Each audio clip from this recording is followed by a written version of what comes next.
En este primer acercamiento analizaremos si la didáctica es una ciencia o una disciplina. Comencemos diciendo que la palabra didáctica proviene del término griego didastegme, de dos vocablos, didaskein, que significa enseñar, y tecne, que significa arte. Es una disciplina de la pedagogía que estudia la técnica de enseñar o de transferir el saber. En este sentido, se dice que la ciencia de la educación es quien guía la actuación del docente en base a una teoría que fundamenta el proceso de enseñanza-aprendizaje, aprendizaje-enseñanza.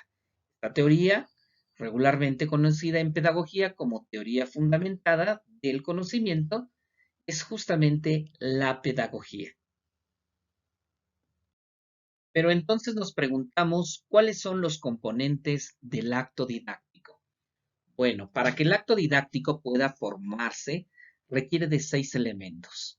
El primero, el educando. El segundo elemento, el educador. El tercero son los objetivos que se persiguen.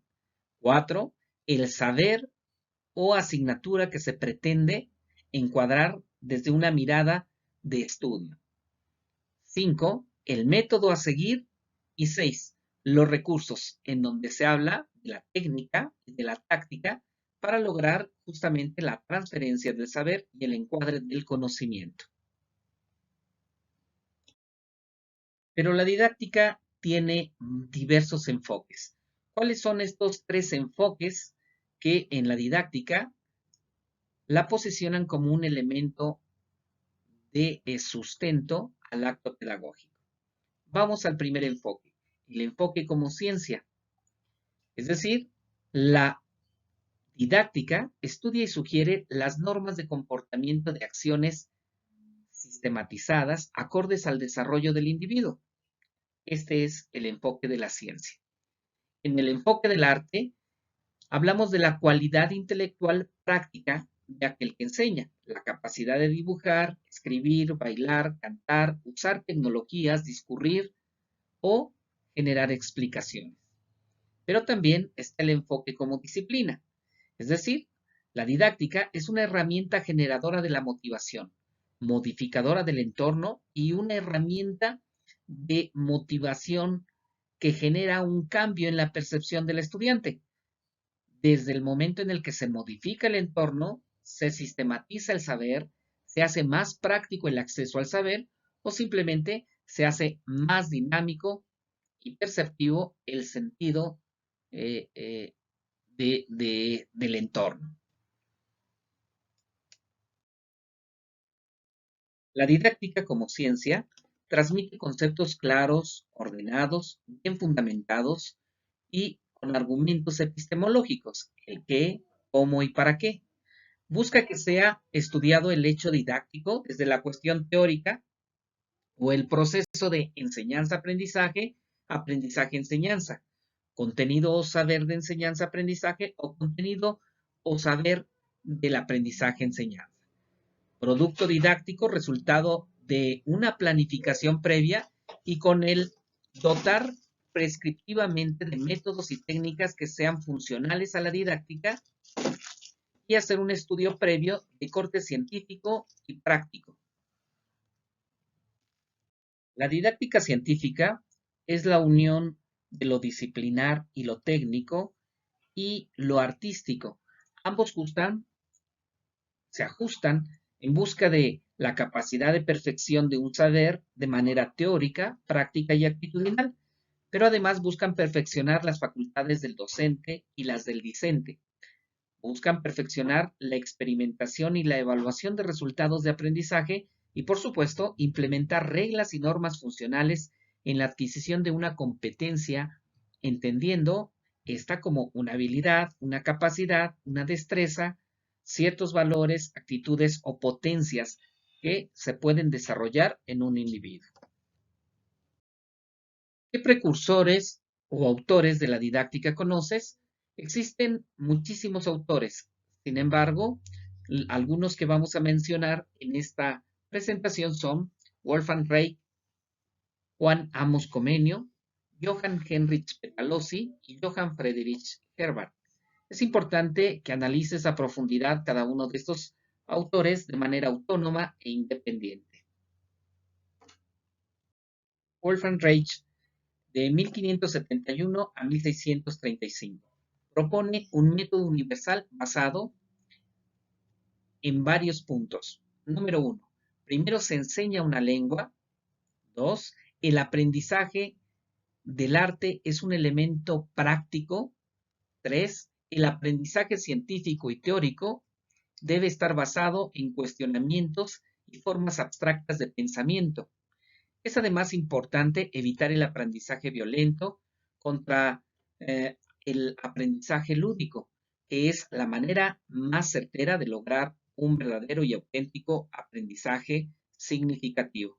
Es importante además evitar el aprendizaje memorístico contra el llamado aprendizaje analítico, que busca separar todas las partes de un saber para poder recuperar, obviamente, la estructura de este conocimiento de tal manera que se conozca a profundidad cada una de sus entidades. Finalmente, la enseñanza debe ser una lengua materna y la inducción y la experiencia en su contexto cotidiano y real es fundamental. Wolfgang Reich. Juan Amos Comenio, de 1592 a 1670. Propone 4 instituciones. La escuela materna es la educación del hogar, la escuela vernácula, que es el estudio de la lengua, la escuela latina, que es la enseñanza del griego y el latín, además del hebreo, y algunas artes como la literatura y expresiones artísticas como la música y otras como complemento educativo. La academia, que se refiere al liderazgo de conducción social y política, dentro de las cuales se debe implementar la retórica y la oratoria. De la misma forma, propone los viajes como intercambio de aprendizaje cultural y real basados en la experiencia inmediata que genere un aprendizaje contextualizado. Juan Amos Comenio introdujo la utilización de imágenes en la enseñanza. Él propone una didáctica basada en la naturalidad, en la intuición, en la autoactividad o el aprendizaje autónomo, y la retórica ha de dejar en el estudiante una base didáctica de cómo expresar además el saber, por lo que la comunicación oral es un elemento indispensable. Johann Heinrich Pestalozzi, 1746-1827, propuso el método activo aprender haciendo. La educación debe ser intuitiva y elemental hasta lograr una dialéctica funcional para poder potenciar la naturaleza intelectual del hombre, la naturaleza moral del ser cívico en sociedad, desarrollando un espíritu moral, y la naturaleza práctica que desarrolla la habilidad. El desarrollo espontáneo, además, ha de ser aquel desarrollo que permita situar los intereses en base a conocimientos que se perciben del mundo cotidiano en nuestro entorno inmediato. Johann Friedrich Herbart, 1776-1827. La educación debe de dar como resultado una didáctica, ética y psicológica. El llamado fundamento pedagógico debe de atender a un fin y a los medios inmediatos del entorno. Los grados fundamentales de la didáctica están en razón de la claridad de un aprendizaje, de un conocimiento, de un saber, la asociación de la estrategia con el aprendizaje, la sistematización del conocimiento o saber y la concepción de un método, es decir, establecer un patrón a seguir que favorezca la dinámica de control, asimilación y aceptación del aprendizaje como tal. Finalmente, como sabemos, los pilares de la educación son el saber hacer, el saber convivir para saber ser. Entonces, ¿cuáles son los pilares de la didáctica? Los pilares de la didáctica son saber para enseñar, hacer para cambiar, saber para organizar y saber conciliar. Es muy importante que no los confundamos tampoco con los pilares de la pedagogía, los cuales son aprender a hacer, aprender a aprender aprender a convivir para aprender a ser. Todo es un proceso.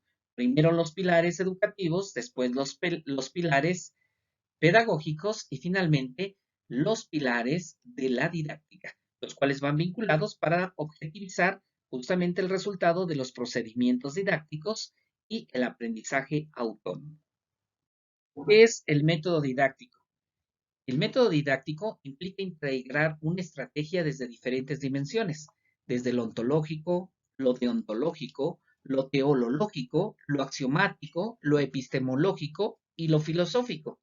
Para que podamos entender de qué se tratan estas dimensiones, analicemos cada una de estas dimensiones.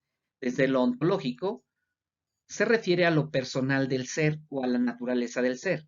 Es decir, que a través del conocimiento se pueda recuperar el entendimiento de sí mismos. Desde lo deontológico, se busca que lo personal pueda ser un acto del deber ser. Es decir, que lo personal del proceder deba ser o deba ajustarse al deber ser y que el conocimiento permita recuperar el entendimiento de nuestro propio proceder. Desde lo teológico se buscan las causas finales y los propósitos que permitan comprender un conocimiento desde un entendimiento con fin didáctico. Es decir, lo teológico busca que se recupere el entendimiento desde el acto didáctico como tal. Desde la parte axiomática se buscan valores que se puedan recuperar y que se ponen en juego durante el acto didáctico. Desde la cuestión epistemológica, se busca que exista además un método, un patrón, una secuencia, que sea de carácter dialéctica y que permita el entendimiento de un saber de manera fácil y práctica. Y desde la cuestión filosófica, se busca la totalidad de lo existente y de lo no existente, es decir, el conocimiento como vía para entender a profundidad y desde varios enfoques un conocimiento.